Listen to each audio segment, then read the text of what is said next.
What do you do when the life you've built shatters over a single sentence? I stood at the head of our dining table, the scent of rosemary and roasted lamb thick in the air, my smile tight as I raised a glass to toast our 10th anniversary. The room glowed with candlelight, reflecting off crystal flutes and the faces of our closest friends.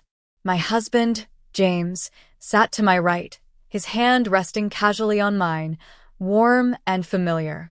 Across from him, his assistant, Claire, leaned forward, her blonde curls catching the light, her eyes glinting with something I couldn't place. Then she stood, her chair scraping against the hardwood, and said, "I have an announcement." Her voice was sharp, slicing through the chatter. "James and I are having a baby." The room froze.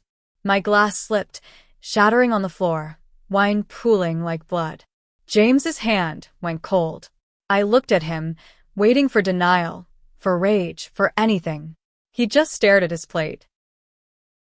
The silence was deafening, but my mind screamed. 10 years of marriage, late nights building his tech startup, my own career at Sterling Enterprises sidelined to support his dreams. Had it all been a lie? I'd met Claire 2 years ago when James hired her, fresh out of business school, all ambition and charm. I'd welcomed her into our home, our lives, even laughed at her quirky habit of quoting obscure poets during meetings. Now, her words hung like a guillotine. Our guests, friends, colleagues, my sister, shifted uncomfortably, their eyes darting between us. I wanted to scream, to throw something, but I stood rooted, the weight of their stares pinning me in place. Claire's smirk grew, her hand resting on her stomach, a silent claim. James finally looked up, his voice barely a whisper. "Eliza, I can explain." "Explain? How do you explain a child?" I don't remember moving, but I was outside, the cool night air slapping my face. The stars above our Connecticut estate blurred, through tears I refused to let fall.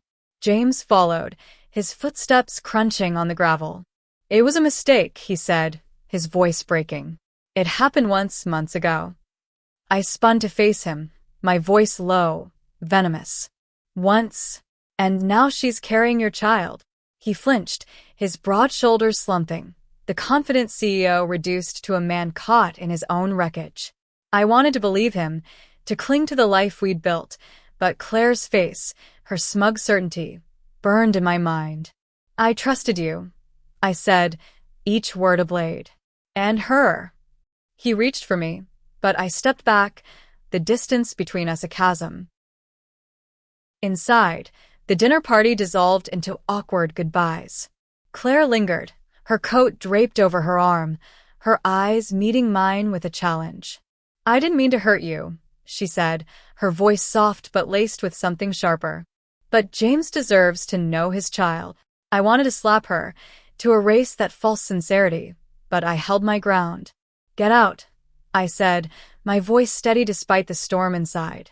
She left, her heels clicking down the driveway, each step echoing like a countdown. My sister, Rachel, stayed behind, her hand on my arm. "You don't have to decide anything tonight," she said. But I knew. This wasn't just about James or Claire. This was about me, who I'd been, who I'd become, and who I refused to let them destroy. The next morning, I woke to an empty bed. James had left for the office, or so he claimed in a note scrawled on the kitchen counter. "We'll talk tonight," it read. I crumpled it, my hands shaking. I didn't want to talk. I wanted answers, action, something to anchor me in the chaos. My phone buzzed, an email from Sterling Enterprises, where I'd been a senior VP before stepping back for James. The subject line, "Urgent board meeting." I'd almost forgotten. The company was in turmoil, the CEO's sudden resignation, leaving a power vacuum. I'd been shortlisted for the role months ago, but I dismissed it, too focused on James's startup.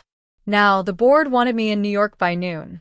I stared at the email, my heart pounding. This was a chance, a lifeline. But could I seize it with my world collapsing? I drove to the city, the skyline looming like a promise. The boardroom was a sleek cage of glass and steel, the air heavy with ambition.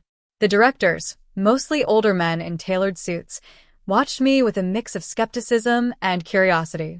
I'd been out of the game for years, my reputation overshadowed by James's rising star. But I knew Sterling's numbers, its strategies, its soul. I stood at the head of the table, my voice steady as I pitched my vision. Innovation, transparency, a company that didn't just survive but thrived. Questions came fast, sharp, testing me. I answered with data, with passion, with the fire I'd buried for too long. When I left, the board's chair, Margaret, pulled me aside. "You're not who we expected," she said, her eyes sharp. "But you might be who we need." Back home, James was waiting, his face haggard. "Eliza, I'm sorry," he started, but I cut him off. "I don't want apologies. I want the truth." He sank into a chair, his hands raking through his hair. It was one night after the Singapore deal. Claire, she was there, and I was drunk, and I held up a hand, my stomach churning. "Don't." I didn't need details. I needed to know why. Why her? Why now? But James had no answers, only excuses. I walked away, locking myself in the study, my mind racing. The board's decision was days away. Claire's announcement was a fresh wound. And James, my James, was a stranger. I stared at my reflection in the window, the woman I'd been fading into someone new. Someone who wouldn't break. The days that followed were a blur of rage and resolve. I moved through our house like a ghost, avoiding James's pleading eyes, his half-hearted attempts at reconciliation. He slept on the couch, his presence a reminder of everything I'd lost. Claire, meanwhile, was everywhere, her name on James's phone, her emails in his inbox, her voice on a call I overheard, all syrupy concern. "I just want what's best for the baby," she said, and I nearly threw the phone across the room. Best for the baby? What about me? What about the life I'd poured into James's dreams, only to have them spit back in my face? I didn't confront her. Not yet. I was saving my strength, sharpening it like a blade. At Sterling, the board's decision loomed. I threw myself into preparation, pulling all-nighters to refine my strategy, to prove I was more than James's wife. My sister, Rachel, became my anchor, her texts a lifeline. "You're stronger than this, Eliza. Don't let them take that from you." She was right. I'd spent years in James's shadow, managing his crises, polishing his pitches. Now it was my turn. But doubt gnawed at me. Could I lead a Fortune 500 company while my personal life burned? The board didn't know about Claire's announcement, but they'd sense weakness. I had to be flawless. Then came the twist, a gut punch I didn't see coming. I was in my home office, sifting through Sterling's financials, when an email arrived from an anonymous sender. The subject, "You deserve to know." My heart sank as I opened it. Attached was a photo, James and Claire, laughing in a hotel lobby, time-stamped 6 months ago, long before the one night he'd claimed. The email included screenshots of texts, flirty and intimate, spanning months. "You're my escape," Claire had written. "She'll never understand you like I do." Another read. My vision blurred, not with tears but with fury. James hadn't just betrayed me once. This was a full-blown affair, a secret life woven through the fabric of our marriage. I printed the email, my hands trembling as I read it again. The betrayal wasn't just personal, it was calculated. Claire hadn't just stumbled into this. She'd planned it, her announcement at dinner a public power play. And James? He'd let her. I paced the room, my mind a storm. Confronting him now would tip my hand, give him a chance to spin more lies. No. I'd wait, let them think I was broken, let them underestimate me. The board meeting was in 2 days. I'd channel this rage, turn it into fuel. I met Rachel for coffee, needing her clarity. We sat in a quiet cafe, the city buzzing outside. "He's been lying for months," I said, sliding the printed email across the table. Her eyes widened, then narrowed. "That snake," she muttered. "And Claire, she's playing a game." Rachel leaned forward, her voice fierce. "You're not just fighting for you, Eliza. You're fighting for every woman who's been sidelined, betrayed, dismissed. Show them who you are. Her words lit something inside me, a spark that had been smothered too long. I wasn't just Eliza, the wronged wife. I was Eliza, the strategist, the leader, the woman who'd built empires in the background.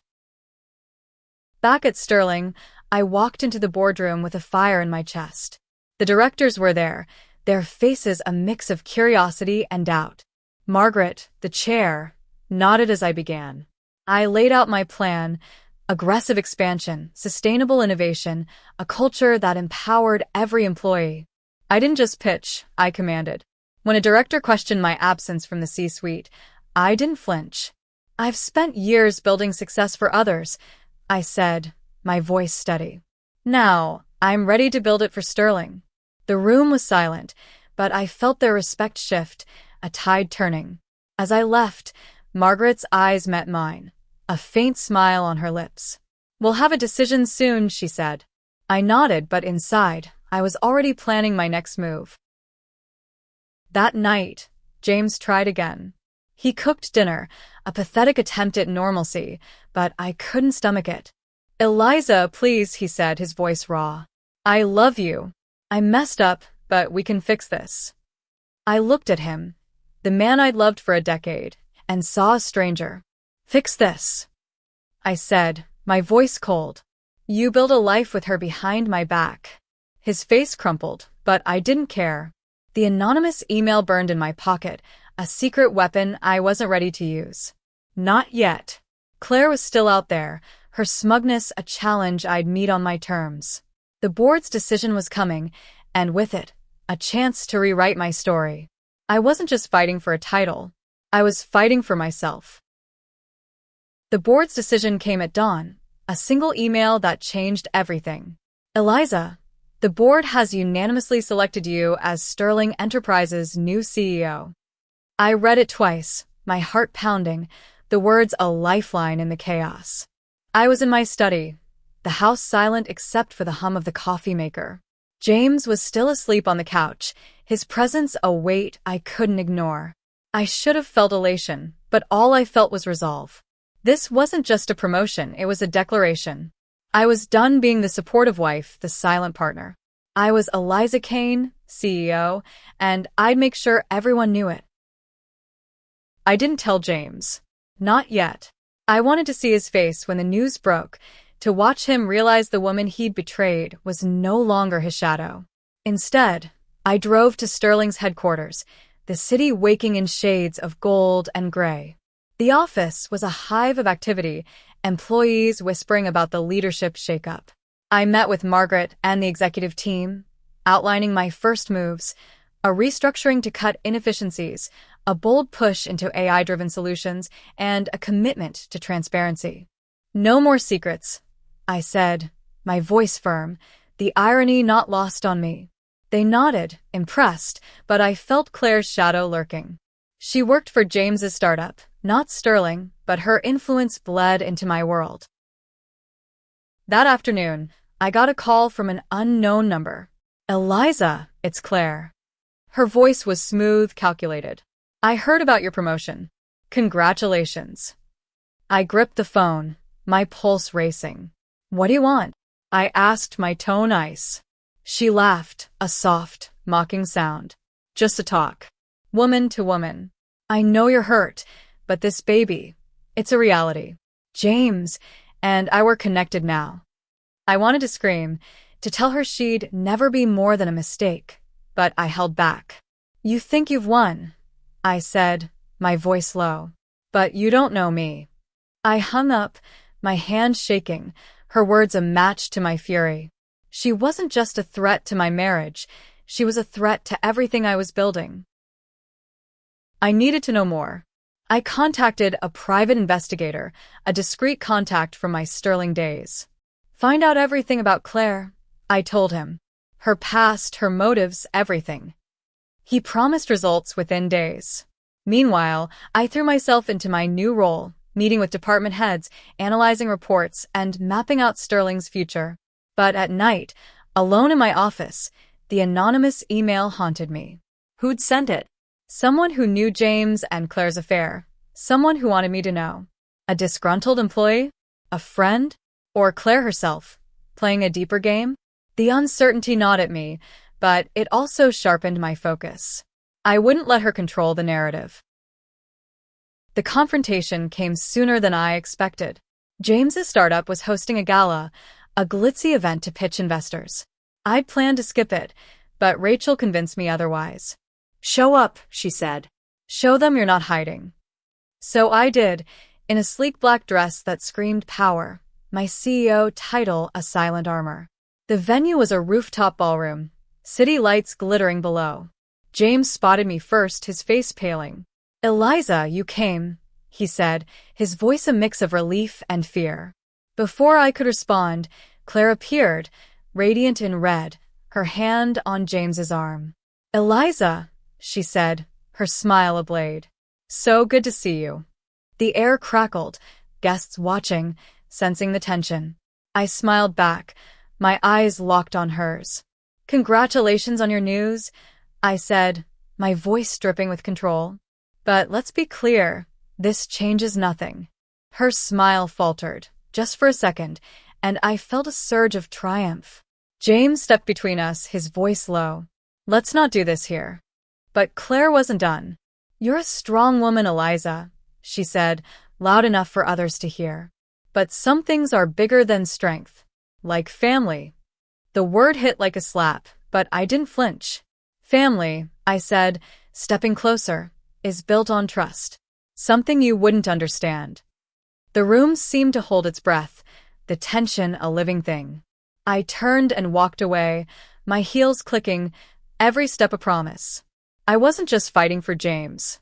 I was fighting for my future, my power, my truth. Back at Sterling, I dove deeper into my role, my days a whirlwind of meetings and decisions. The investigator called late one night, his voice grim. "Claire's not who she seems," he said. "She's got a history. Failed startups, lawsuits, a pattern of getting close to powerful men." He sent me a file. Claire had been fired from 2 companies for ethics violations, her charm a mask for ambition. The revelation hit hard. She wasn't just an opportunist, she was a predator, and James was her latest prey. I stared at the file, my mind racing. This wasn't just about revenge. It was about justice. And I'd make sure she faced it. The gala's aftermath lingered like smoke. James called repeatedly, his voicemails a mix of apologies and desperation. "Eliza, we need to talk." I didn't know about Claire's past. I deleted them, my focus on Sterling and the investigator's file. Claire's history was a map of manipulation, lawsuits settled out of court, former bosses who'd trusted her only to lose everything. She'd targeted James, his startup's rising stock a magnet for her ambition. But why the public announcement? Why humiliate me? The anonymous email held clues, but I still didn't know who'd sent it. A rival?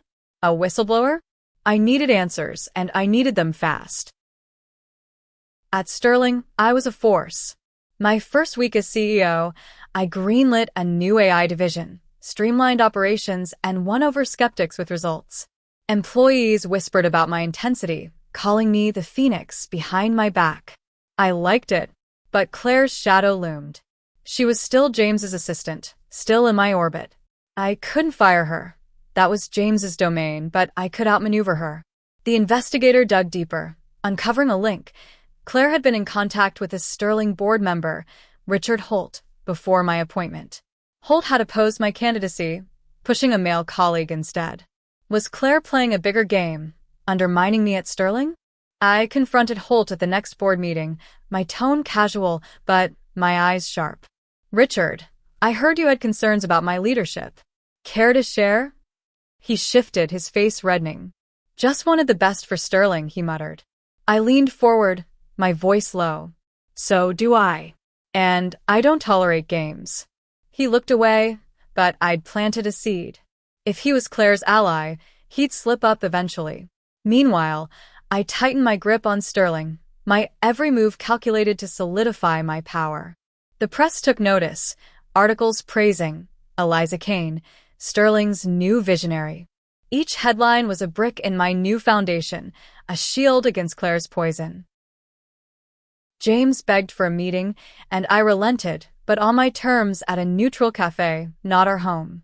He looked wrecked, his eyes bloodshot. "I fired Claire," he said, his voice raw. "She's gone." I raised an eyebrow, unimpressed. "And the baby?" He flinched. "I'll support it, but I want you, Eliza. I'll do anything." I sipped my coffee, letting his words hang. "You think firing her fixes this?" I said. "You let her into our lives, James. You let her destroy us." He reached for my hand, but I pulled back. "I'm not your wife right now," I said. "I'm Sterling's CEO, and I'm done being your safety net." His face crumpled, but I felt nothing. I'd loved him once, but that woman was gone. The investigators' next report was a bombshell. Claire hadn't just targeted James. She'd been feeding Sterling's competitors insider data, likely through Holt. The anonymous email? Sent from a burner account linked to a former colleague of Claire's, someone she'd burned in her last scheme. The colleague had seen her with James, pieced it together, and sent me the truth as a warning. I stared at the evidence, my mind racing. Claire wasn't just a homewrecker, she was a corporate spy, and Holt was her pawn. I had enough to expose them, but I needed to be surgical. One wrong move, and Sterling's stock could tank. I called Rachel, laying out the plan. "I'm taking them down," I said, my voice steady. "But I need your help." She didn't hesitate. "Name it." We spent hours strategizing, mapping out every angle. I'd confront Claire publicly, at a Sterling event where investors and press would be watching. Holt would be there, too, his complicity a ticking bomb. The event was in 3 days, a product launch I'd spearheaded. It was the perfect stage. I'd expose Claire's schemes, Holt's betrayal, and reclaim my narrative. But doubt lingered. What if I miscalculated? What if James warned her? I pushed the thoughts aside. I'd come too far to falter. The night before the event, I found a note slipped under my office door. No signature, just a single line. "She's not done with you." My blood ran cold. Was it Claire taunting me? Holt covering his tracks? Or someone else, watching from the shadows? I burned the note, the flames curling in my trash can, my resolve hardening. Claire thought she'd broken me. Holt thought he could outmaneuver me. They were wrong. Tomorrow, I'd face them both, and I'd do it as Sterling's CEO, not James's wife. The stage was set, and I was ready to burn it all down. The product launch was a glittering spectacle, Sterling's new AI platform unveiled to a packed ballroom of investors, tech moguls, and press.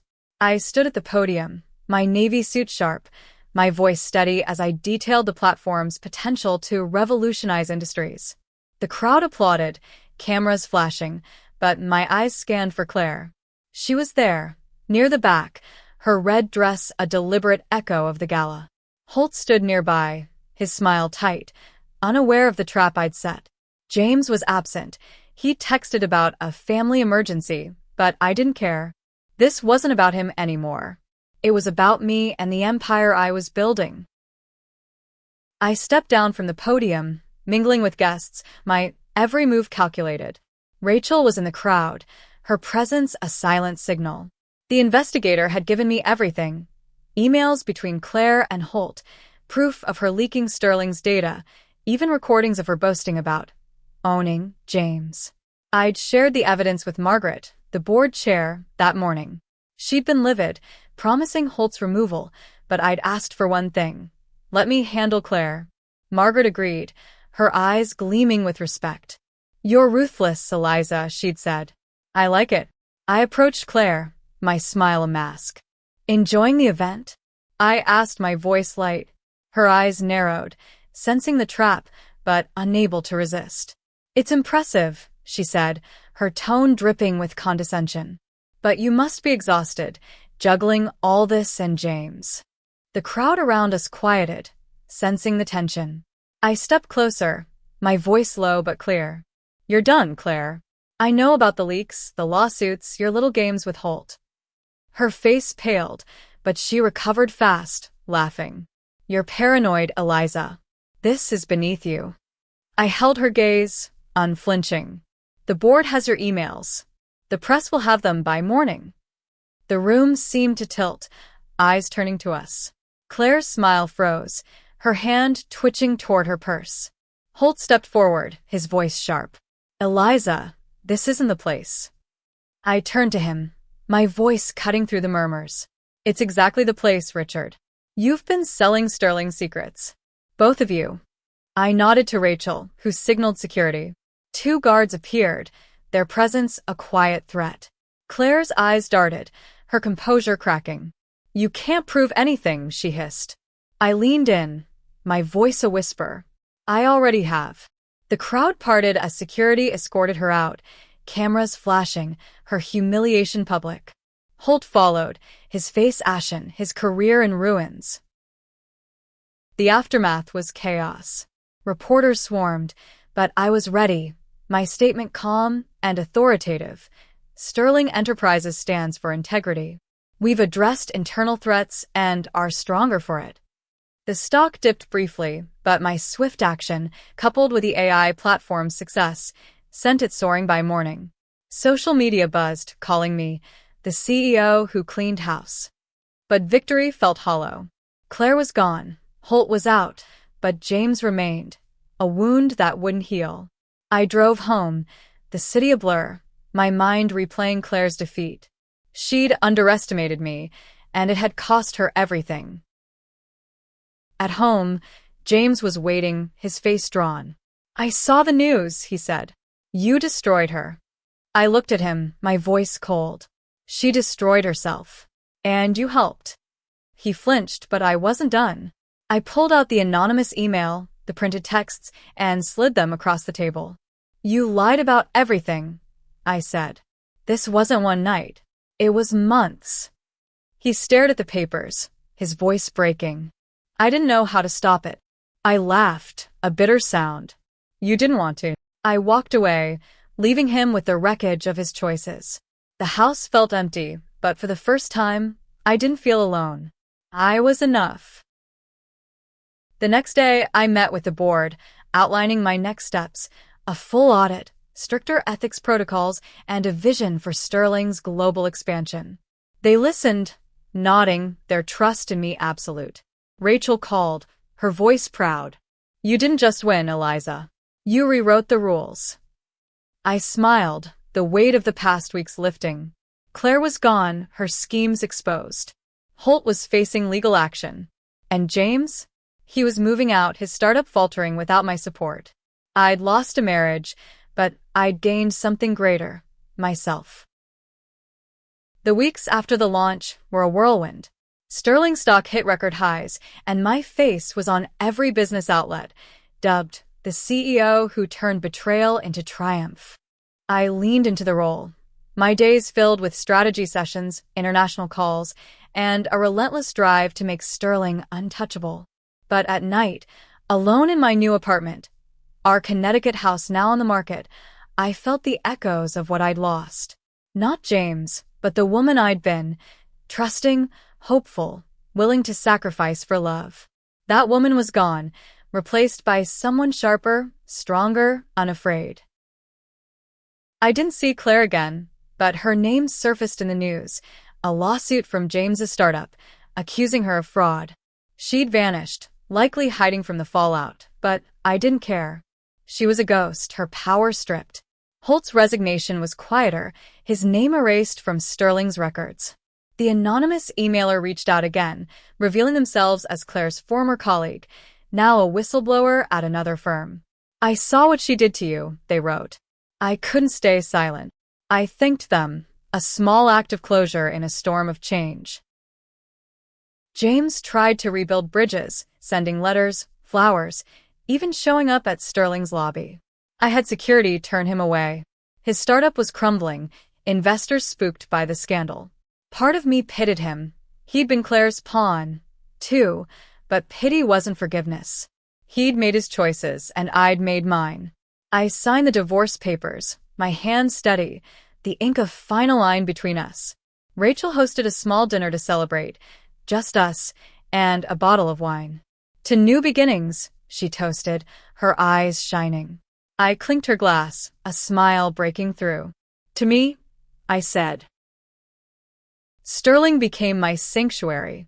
I poured myself into the company, launching initiatives that empowered women in tech, mentoring young leaders, building a culture of trust. The board praised my vision, but it was the employees' respect that mattered most. They saw me not as James's wife, but as Eliza Kane, the CEO who'd faced fire and emerged stronger. I started therapy, too, unraveling the years I'd spent in his shadow. It wasn't easy. Grief, anger, and guilt surfaced in waves, but each session made me lighter, more whole. One evening, I found an old photo of James and me, taken early in our marriage, laughing on a beach. I stared at it, expecting pain, but felt only distance. That life was gone, and I didn't miss it. I tucked the photo away, a relic of a past I'd outgrown. My phone buzzed, a message from Margaret, inviting me to speak at a global tech summit. You're the face of resilience, she wrote. I accepted, my heart swelling. This was my story now, not Claire's, not James's. Meaning. I began writing, too, a journal at first, then articles for industry blogs, sharing my journey from betrayal to leadership. The response was overwhelming. Women from across the world wrote to me, their stories echoing mine. I realized my pain wasn't just personal, it was universal, a thread connecting us all. I started a foundation, funding scholarships for women in STEM, a legacy that felt bigger than Sterling, bigger than me. Each step forward was a reclamation, a refusal to let betrayal define me. As winter settled over New York, I stood on my apartment's balcony, the city sparkling below. The stars were faint, but they were there, steady in the chaos. I thought of Claire's announcement, that shattering moment at dinner, and how it had led me here. Pain had been my teacher, but strength was my choice. I wasn't just Sterling's CEO. I was Eliza Kane, unbroken, unstoppable, and for the first time, free. The tech summit was a turning point. I stood on a stage in San Francisco, thousands of eyes on me, my story laid bare. I didn't talk about Claire or James, not directly. Instead, I spoke of resilience, of rebuilding from ruins, of choosing yourself when the world expects you to crumble. The applause was deafening, but it was the women in the audience, young, ambitious, some with tears in their eyes, who moved me. After, they crowded around, sharing their own stories of betrayal, ambition, triumph. I listened, my heart full, realizing I'd become more than a CEO. I'd become a voice. Back at Sterling, my vision took root. The AI platform was a global success, and our new initiatives, mentorship programs, diversity quotas, ethical guidelines, set a standard for the industry. I hired a chief of staff, a brilliant woman named Priya, who'd fought her own battles in tech. Together, we were unstoppable, turning Sterling into a beacon of innovation and integrity. The press called it a renaissance, but to me, it was redemption.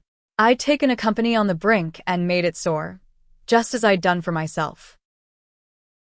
James faded into the background. His startup folded, and he moved to Boston, chasing a new venture. I heard he was involved with the child's life, but I didn't ask for details. That chapter was closed. Rachel, ever my rock, started her own consulting firm, inspired by my journey. You showed me what's possible, she said at our weekly coffee date. I smiled, squeezing her hand. You reminded me who I was. Our bond was stronger than ever. A reminder that family wasn't just blood, it was loyalty. My foundation grew, funding hundreds of scholarships, building a network of women who'd rise together.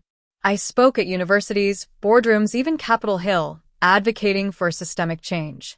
Each speech, each mentee, each victory was a brick in the legacy I was building, not just for me, but for every woman who'd been underestimated. I kept writing, my articles turning into a book deal, a memoir titled Unbroken. It wasn't about revenge. It was about rebirth, about finding power in pain. One spring evening, I walked through Central Park, the air warm with promise. A young woman approached, clutching a conference badge. "Miss Kane, I read your article," she said, her voice trembling. "It gave me the courage to leave a toxic job." I smiled, my heart swelling. "You're stronger than you know," I told her. She nodded, tears in her eyes, and walked away, her steps lighter. I watched her go, the city alive around me, and felt a peace I hadn't known was possible. Claire's announcement had been a detonation, but it hadn't destroyed me. It had freed me. I'd lost a marriage, a life I thought I wanted, but I'd gained something greater. Purpose. I was no longer defined by James, by Claire, by betrayal. I was Eliza Kane, CEO, advocate, survivor. The stars above were bright, and for the first time, I felt they were shining for me. I'd built an empire, not just at Sterling, but within myself. And that was enough.